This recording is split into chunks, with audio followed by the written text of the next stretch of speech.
唔食都嚟睇一睇。即日起至11月16日，永利於澳門大賽車博物館重磅展出全球首輛幻彩朱古力超跑。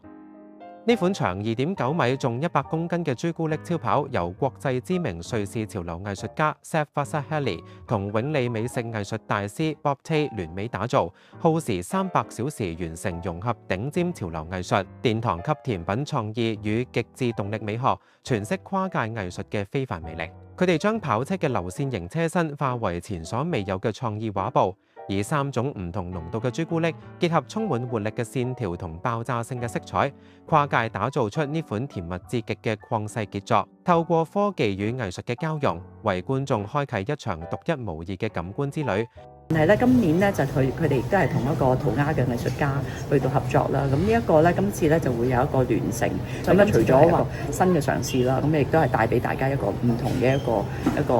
即係可以話視覺同埋我諗都有少少嗅覺嘅一個嘅享受。因為咧，埋到去架車嗰度咧，都聞到好濃厚嘅一個朱古力嘅味道嘅。快嚟一齊感受呢一架超特別嘅超跑獨特嘅魅力吧！